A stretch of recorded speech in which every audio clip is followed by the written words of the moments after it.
Good evening, everyone, and thank you for tuning in to our last episode of Wednesday Night in the Word. This is actually our 80th episode, and it's been a long time coming, and it's been so much fun, and I've appreciated being here and being able to introduce all these new guests and talk about all these amazing topics. So tonight it is around Christmas time, and we are going to be having a Christmas cookie decorating time, and we're also going to be talking about the origins of Santa. So we're going to wrap up all of Wednesday Night in the Word by this really fun activity. So, of course, I have Justin Lunetta, my very faithful sidekick, I feel.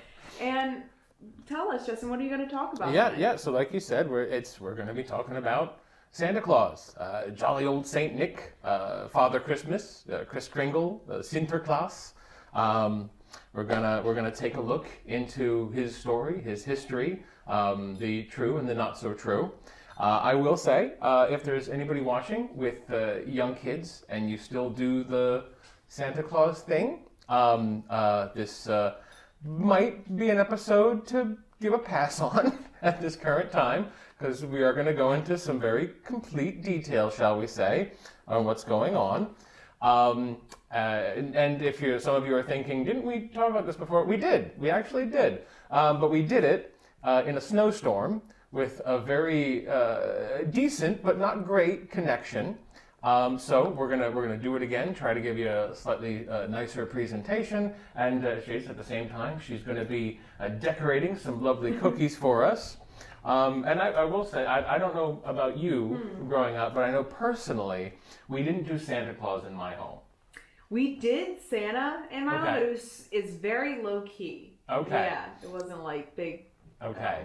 So I know for us, my parents were very clear with me and my siblings that our presents came from like them and my grandparents and this and that. They were very clear, like we worked for this, like we worked for the money that pays for these things. It doesn't come from some magical fat man in the sky. You know, so that was something they were very kind of clear on. Now, I will also say, and this is something that I hope you kind of are trying to give the correct drift on this too. They did also teach me and my siblings not to just go up to other kids and be like, well, Santa's not real. Yeah, how did you go about that? Like when you interacted with kids, how did you go about it? The thing that we were taught to say, and I think this is especially fair if you have kids who, if you don't do the Santa thing and you want your kids to like be able to kind of get through without kind of being ostracized and being jerks, what you can teach them to say is, well, I don't believe in Santa. You know, and which, I mean, to be fair, most of the kids they're going to talk to don't believe in, our God. So what's wrong with our kids not believing in their Santa? That's one, or, that's probably the best one. Or just, oh, we don't do that in my house. That sort of a thing. Right. As opposed to just that kind of blunt, like, oh, he's not real. You're wrong. Everything's wrong.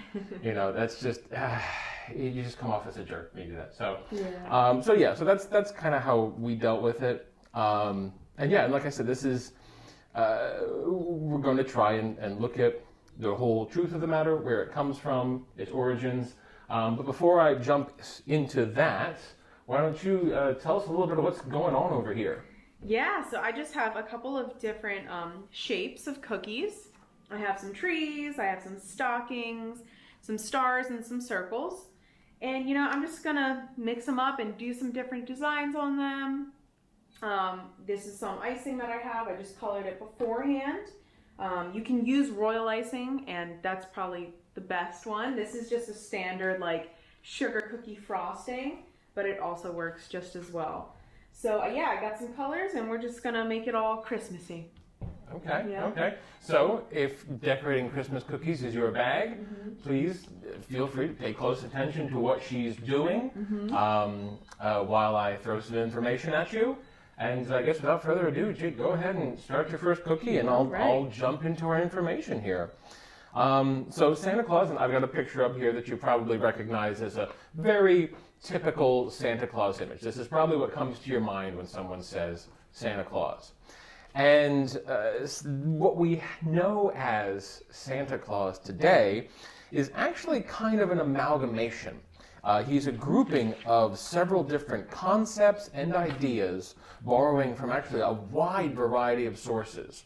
So it actually isn't really fair to say that this Santa is like a truly ancient tradition. It has morphed and changed and borrowed from tons of things over time.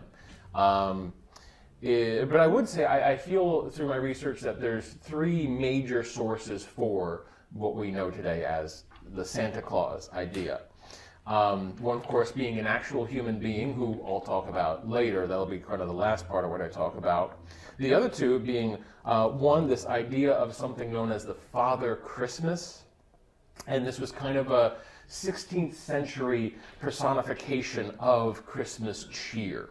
He was invented to symbolize joy, feasting, drinking, partying, but also subsequent the peace of Christmas. In the film A Christmas Carol, and I'll go to an image here, Christmas Present is presented as just this sort of a thing. Though I will say, Dickens definitely uses him kind of symbolically to point us back to the truth.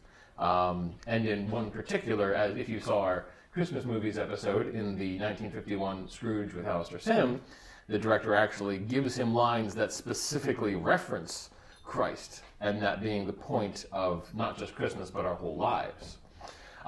The third item is a little bit rough. That is this fellow here in this picture, who is the official name of this fellow is Wodan.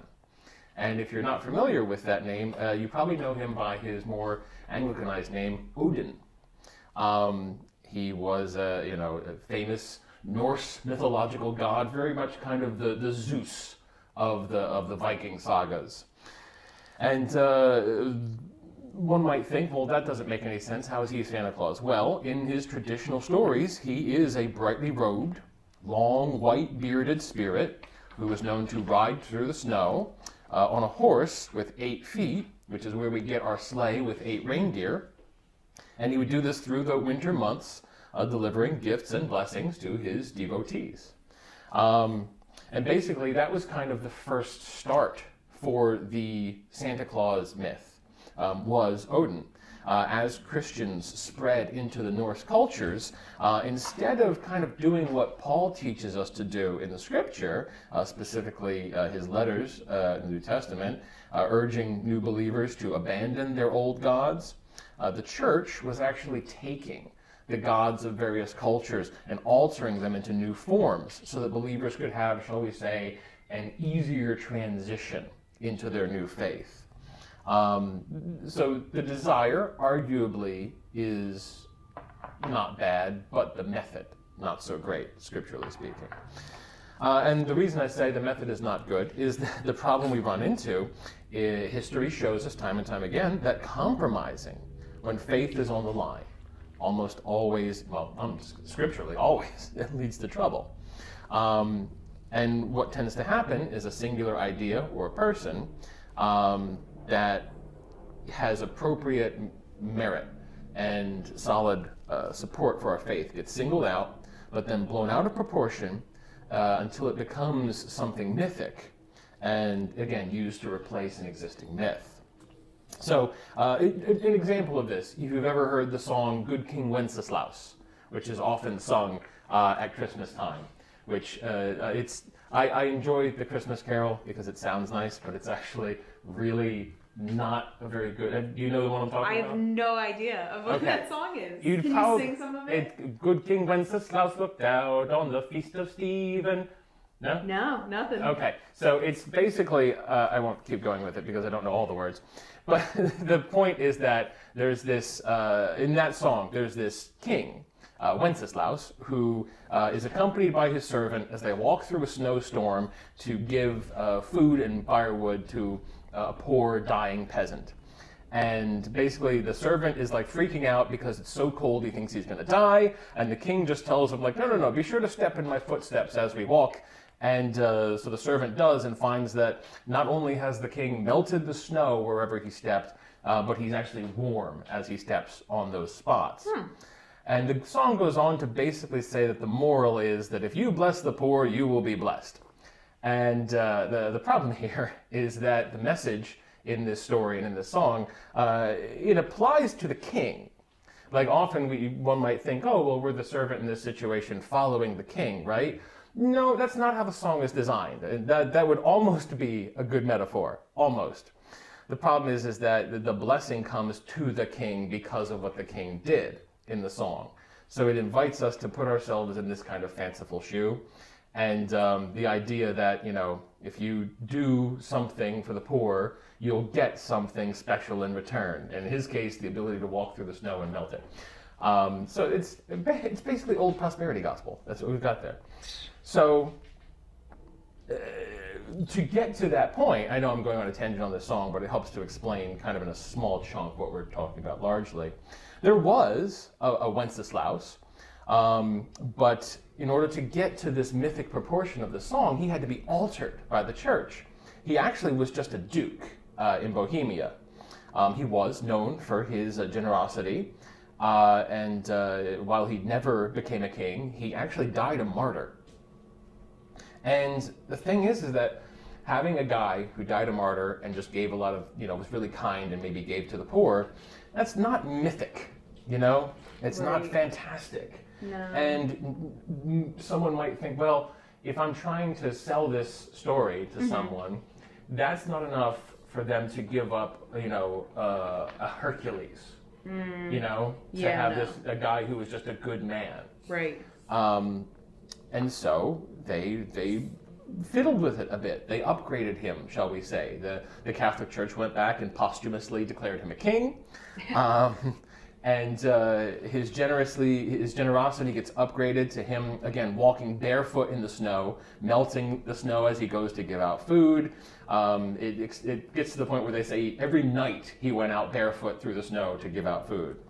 And again, once again, the real reason he was a good man who helped and cared for others is lost. Because now it seems like he did it for this, like some kind of a special blessing from God. Right. So, all that, that song, example of that song, let's expound that concept. That's what we have with Santa Claus in the third source for Santa Claus I mentioned, being a real man named Nicholas of Myra. And again, I'm going to go into more detail on him later, but basically, they took a man who had a notable story of charitable acts and faith. And then they took him as a focal point and jammed in all this Father Christmas and Odin imagery to create this amalgam. So I will say again, before getting into the history of the person, what they did, making this man Nicholas a saint, and I'm going to find, there we go. By making him a saint, his new name became Saint Nicholas. And the first place where he really took off, where he really was useful in kind of getting people's attention, was in the Dutch cultures. They took very strongly to the character, especially considering that Odin as a character originated in that area. And they gave him the name Sinterklaas, which is actually just the Dutch for Saint Nicholas. Wow. Sinterklaas, Saint Nicholas. And that name, Sinterklaas, made its way back to America, English-speaking cultures, America or England. Right. And by the late 1700s, that's when we got that word in English-speaking cultures. Huh. And we didn't want to pronounce it right, so that's where we get Santa Claus from, which is so interesting. I feel like the name bounced one way and then back. Right. It's like when you translate something to Japanese and then back to English. It's usually really ridiculous and kind of funny. So funnily enough, though, at first, Saint Nick is not actually associated with Christmas Day. Then how? How did this happen, Justin? Please tell me. He actually had his own holiday. It was December 6th. Really? And the goal of his holiday was actually more in line with him as a person, Nicholas of Myra. The goal of his day was to remember the poor and the needy. those who would not be able to enjoy the upcoming festivities that everybody did at Christmas, and so to promote generosity towards them specifically. But now watch how the situation shifts over time. So again, first we have this Christmas figure-based holiday that says be kind, be generous, help out your less fortunate neighbor, give them gifts, help them out, that sort of thing. This then shifts to give gifts to everyone. Yes. Not just the poor and needy, but everyone. This then gets mixed with, again, these old folk tales. Specifically, some have their origin in the Odin, and some just general old folk tales of a magician who would reward good children and punish the naughty ones.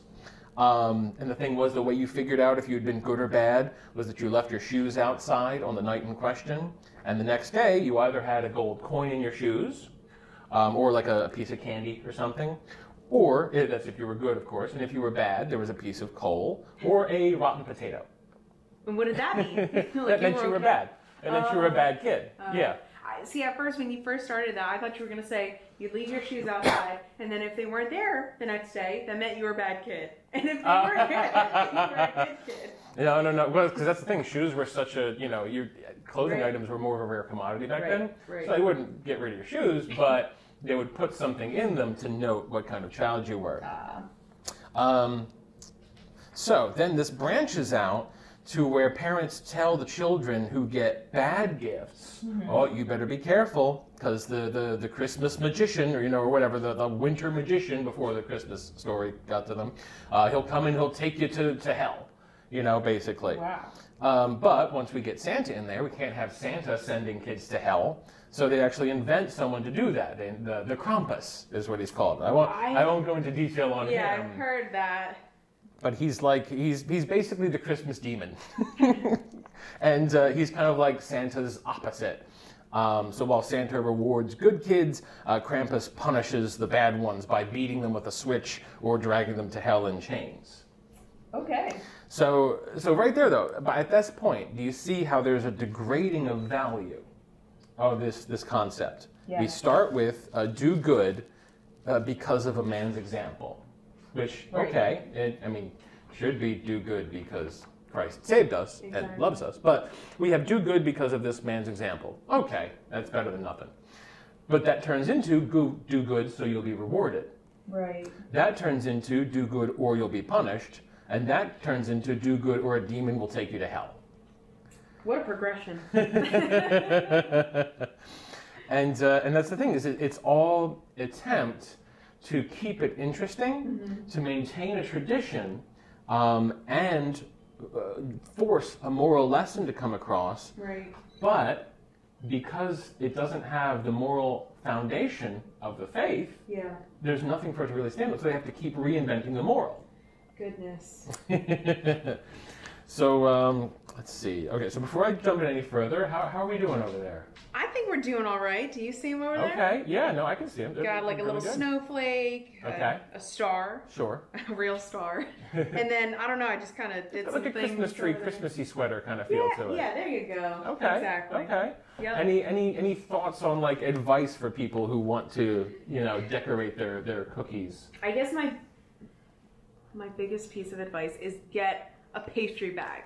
I know a lot of online, places say, oh, well, you can use a Ziploc bag and cut the tip of it. And no, you can go to any store, literally any grocery store should have these, if not like Joann's or Michael's, and use a pastry bag. They are so helpful. You can cut them any size you want. I have tips on some of them. I have a leaf tip on this one for, I'm going to do a wreath. So yeah, pastry bags are super simple and they make it a lot of fun when you're doing it with the kids, Sure, Definitely that. I even have a tattoo of one. That's how important they are to me.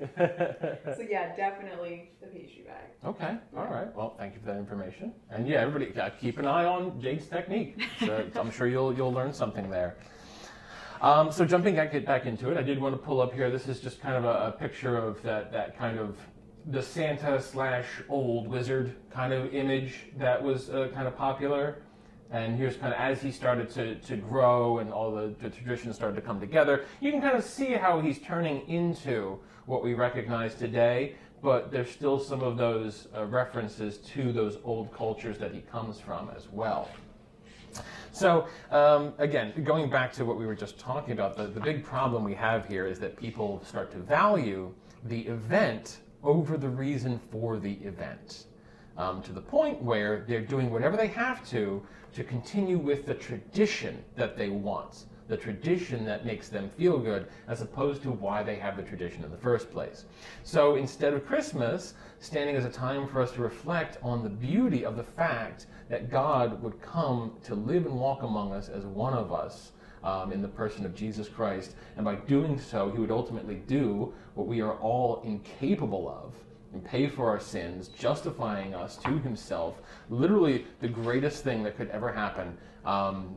People instead saw Christmas as a time for partying and gifts. Jesus gets a mention, sometimes not even that, and the focus becomes feasting and presents and revelry and things like that.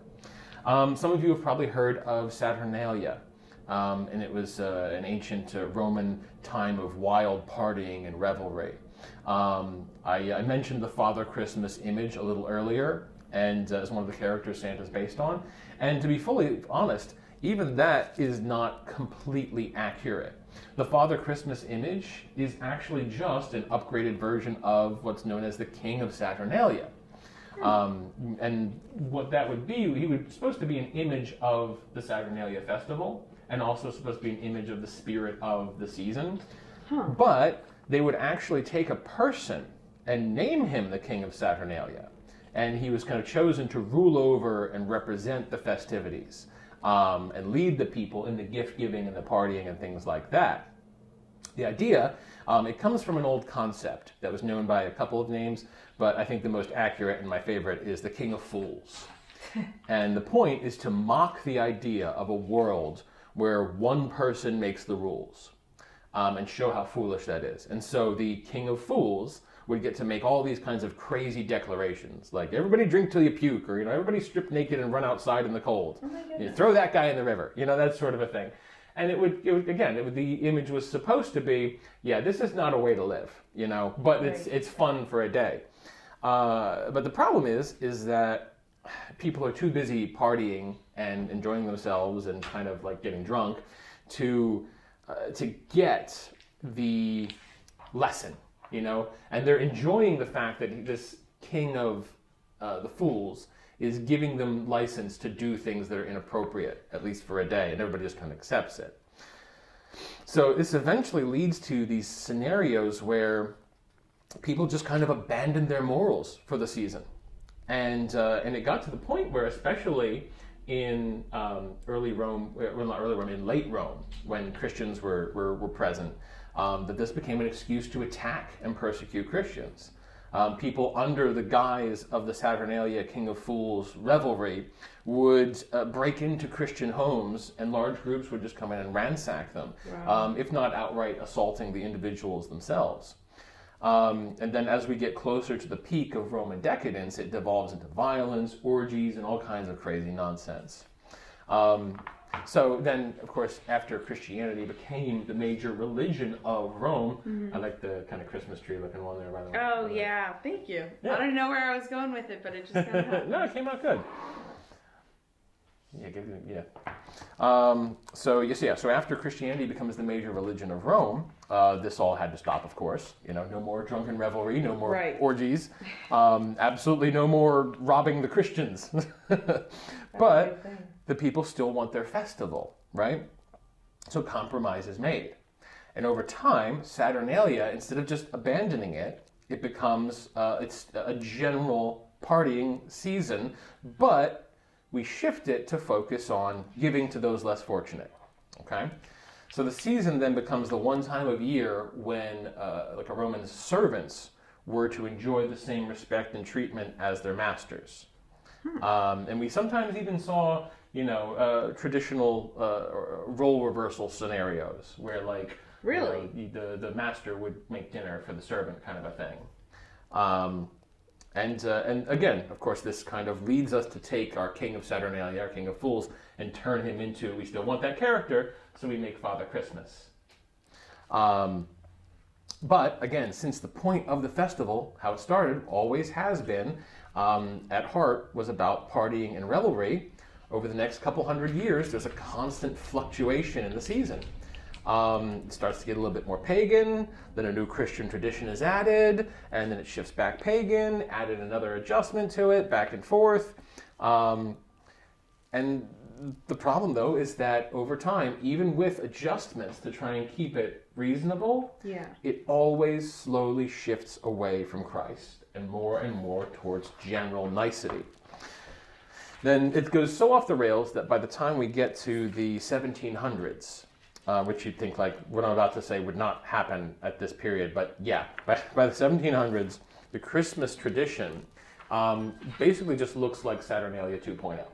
It's carolers under the guise of caroling, literally like drunkenly breaking into people's homes and throwing parties just so wild that like there's records of public indecency and open sexual promiscuity that would just become the norm during the Christmas season.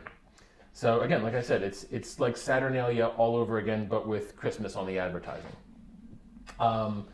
Which, and I mean, it might seem a little outrageous to us now, but then again, like, I don't know, have you ever taken the time to kind of look at how so many things are advertised in like, even like in your local Walmart? People who have Christmas albums and use, sexual imagery to sell it. Yeah. Or even just things that are so much about the greed of it all. Right. So I would say it hasn't really changed that much. But for us, again, now the Santa Claus concept, it's not the cause of it. I'm just trying to explain kind of the flow of things, but it is a part of it. And I think the important thing for us as Christians is to be honest with ourselves.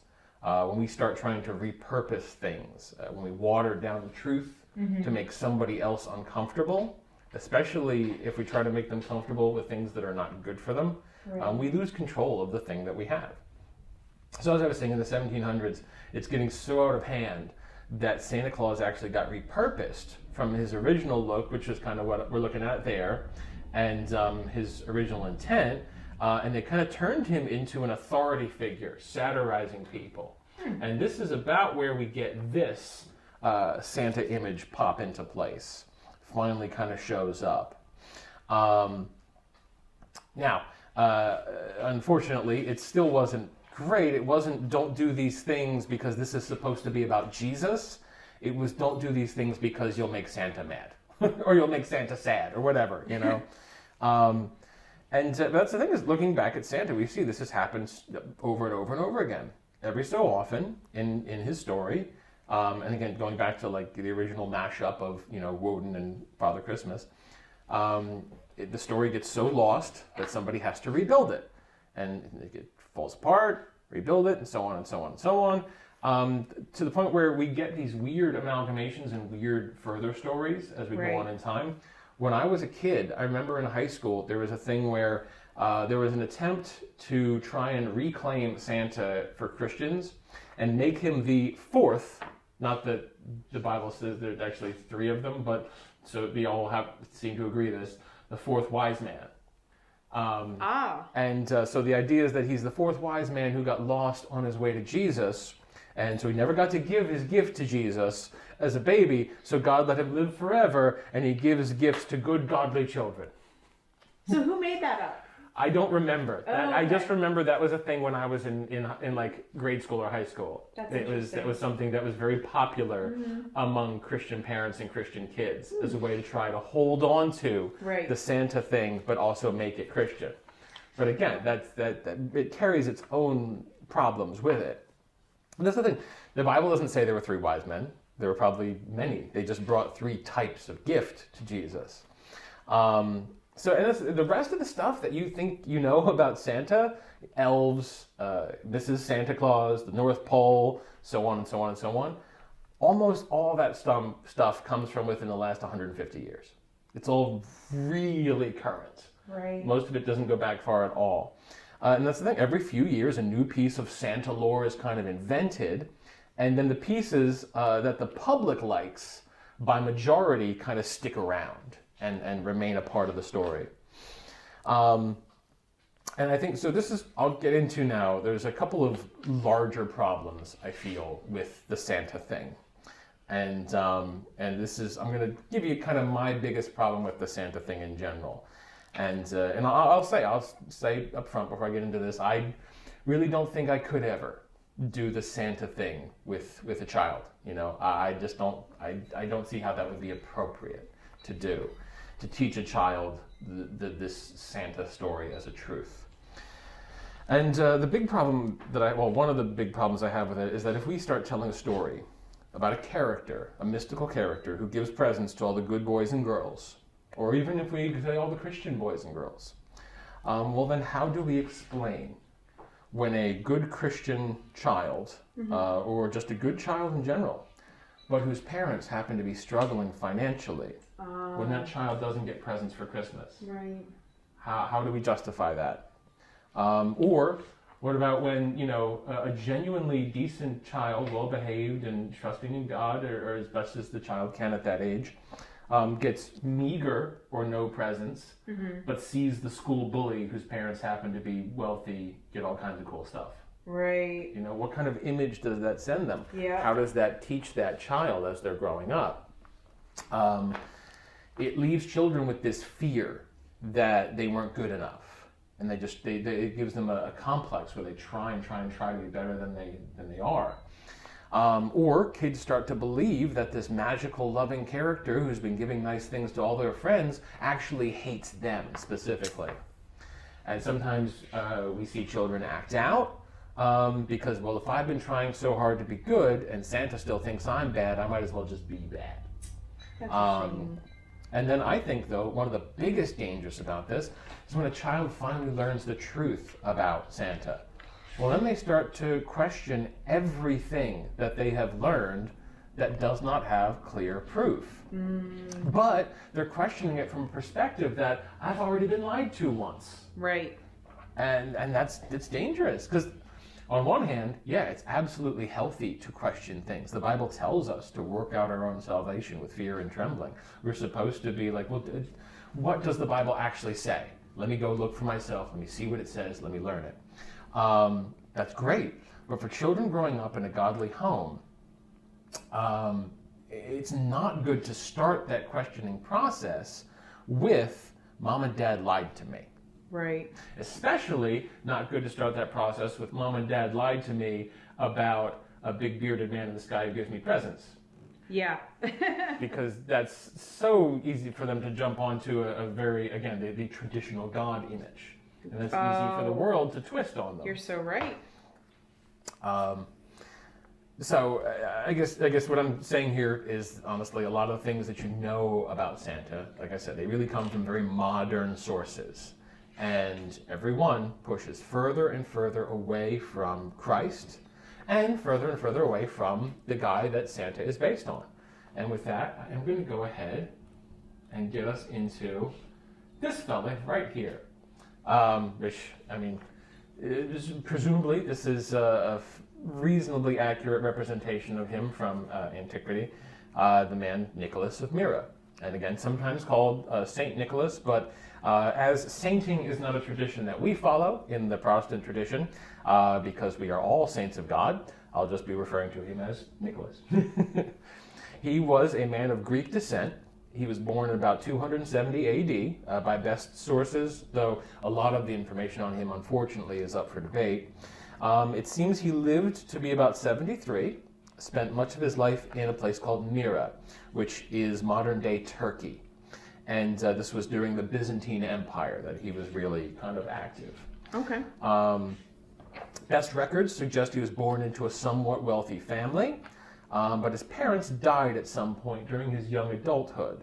And he was guided very much by his uncle, an uncle who recognized that Nicholas had a great love for God and compassion for others. And so the uncle basically said, well, you have the makings of a man of God. You should be a priest. Really? Yes. Yep. And between his parents' death and his training in the church, he wound up actually donating much of his family's wealth to those less fortunate. because he didn't think he'd need it, being a member of the church. Right. And he just genuinely wanted to help others. And this is where we get to probably the most famous story regarding Nicholas. And I'm going to pull up a picture of that here. Nicholas heard of a man who had once been wealthy, but others who envied the man plotted to swindle him out of his wealth, and they succeeded in doing so.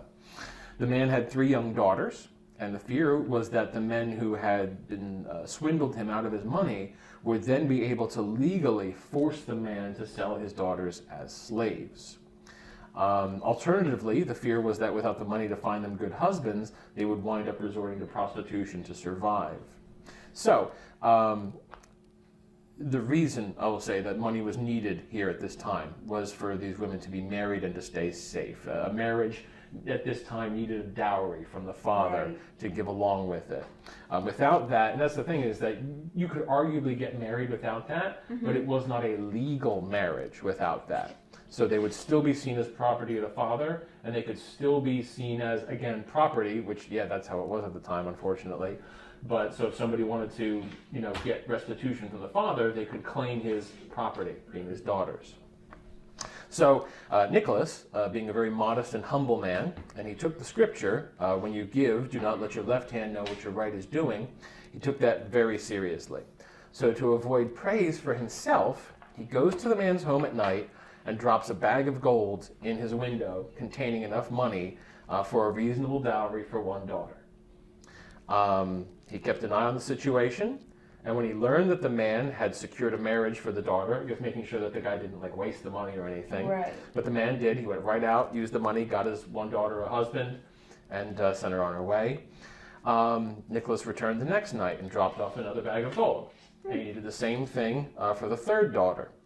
Now, some accounts of the story, again, these things are hard to nail down, but some accounts say that after he dropped off the 2nd bag, the father actually stayed awake for 2 nights to see who had been helping him.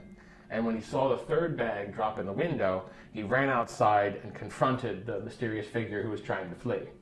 And he thanked Nicholas profusely, who simply replied, asking him not to talk about it, basically. He just wanted to do it as unto the Lord and love his neighbor and not get any recognition for it.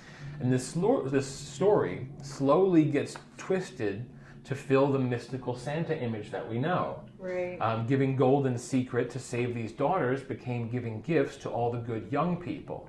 Dropping gold in the window became dropping presents down the chimney. Even to the point of people saying, why we hang stockings on the fireplace. Well, the argument was that the women would have taken their hosiery off and after washing it, hung it by the fireplace to dry, and that somehow Nicholas managed to drop the money down the chimney but still get it in the stockings. Somehow. So anyway, ultimately, in reality, Nicholas would become the bishop of Myra. It was a position that was held by the uncle who had raised him, though he didn't take the position right after his uncle. There was a guy between them. And he actually took the position very reluctantly.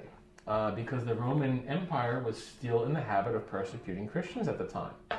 But the people around him recognized him as a genuine man of God who taught the word well and he lived it well, and they basically urged him to be their leader. And ultimately he accepted. And his fears would come to pass. He was arrested and thrown into prison. He was in prison for quite a while, actually. Wow. The emperor, he was in prison long enough for the emperor who was in place at the time, died. And the successor died, and then the 3rd fella would be Constantine, who famous Constantine, making Christianity the major religion and freeing any prisoner who was in jail on Christian persecution rules, and this would include Nicholas. And so many of Nicholas' historical accounts, and I'll pull up a couple of pictures here. We have one there. He was very involved in the local legal system.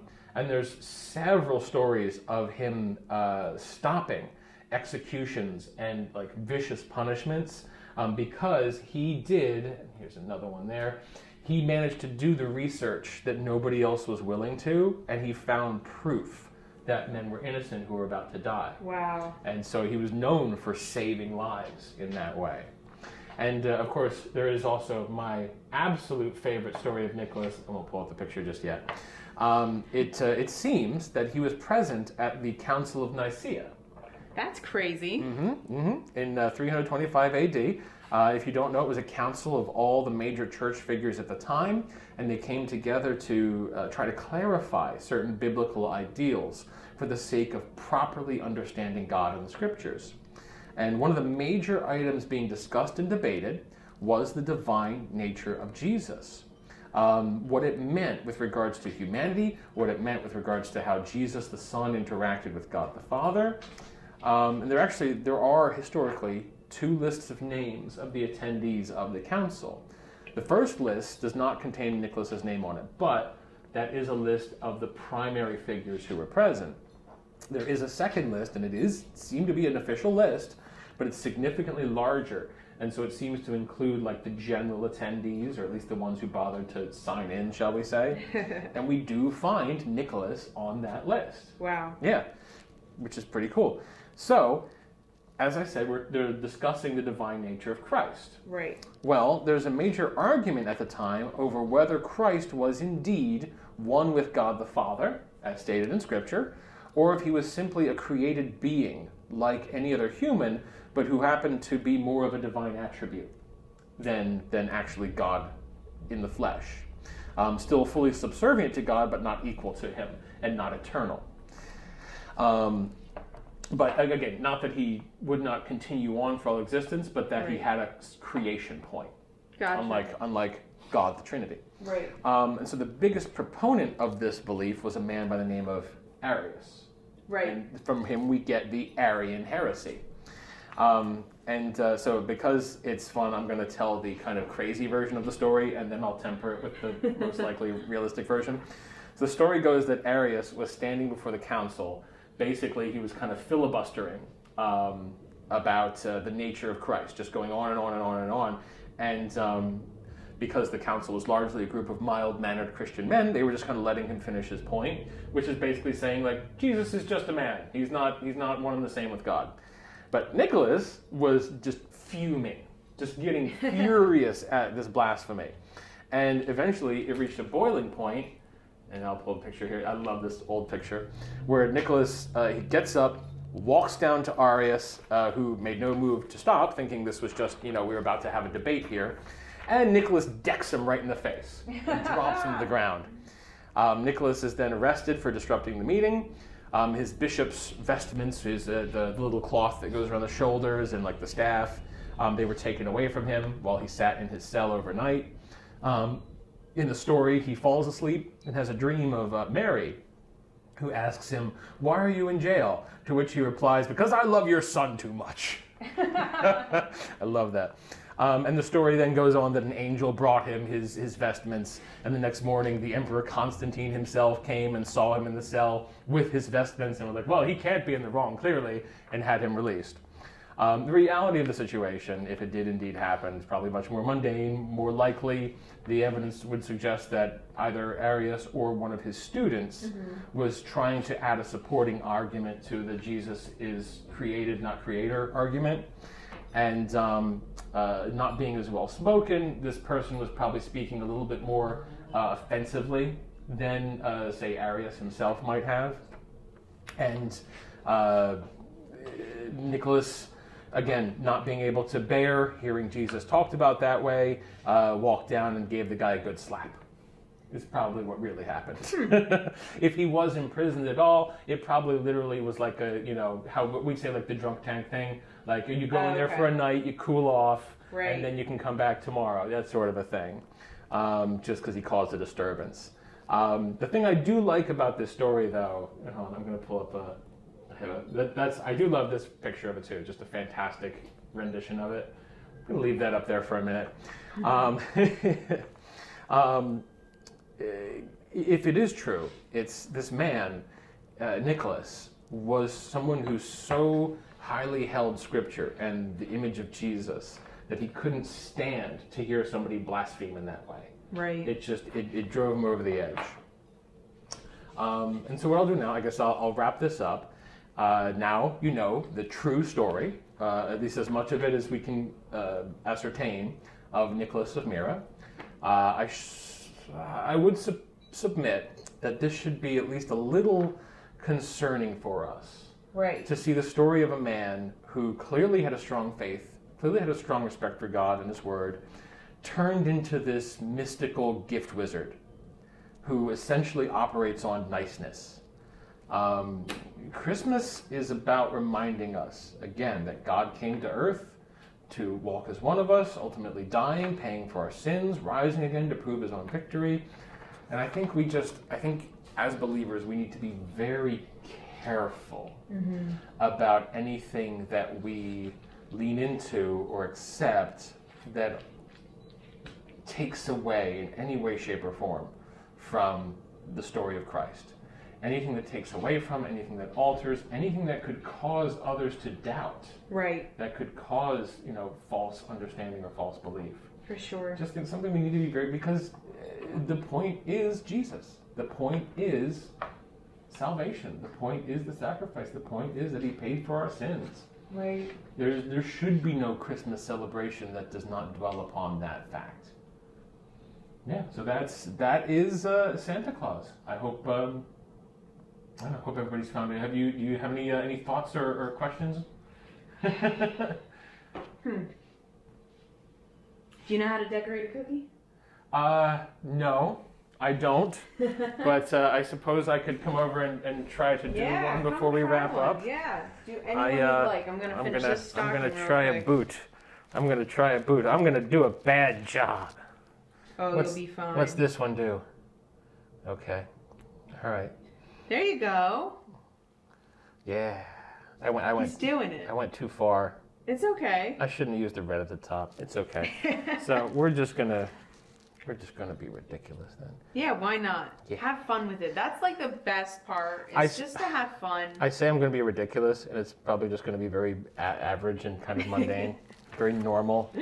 That's fun. So crazy. Please decorate some cookies this year, okay? Yeah, do it. Decorate it, have fun. It doesn't have to look good, it has to taste good. Exactly. That is like the main point. There, cookie. There we go. Stocking, Justin's stocking. Mm-hmm. Here, I'll make this for you. This is your stocking, okay? Justin. Ah. There we go. Or it could be Jade. It doesn't matter. Sure. Or Jesus. Even better. There we go. Yes, indeed. Alrighty then. Okay. I guess that is everything. What a shame. No. This has been so much fun, and I thank you guys for tuning in with us and being a part of our family here at Wednesday Night in the Word. Thank you, Lee, for being our amazing director of all of this, and thank you, Justin, for being Thank you to everybody who's been a part of this over the past about 2 years, almost, give or take. Yeah. For sure. Do you have any last words for good? No, it's been a fun ride. I hope you'll all check this out and check out our backlog of content, and keep an eye out for what we do in the future. There's this is done, but that just opens the door for more projects and more interesting things for us to do. Yeah, for sure. Who knows where we'll be in another year. Absolutely. Alrighty, guys. Well, for the last time, thank you for joining us on Wednesday Night in the Word, and God bless you. Have a good night.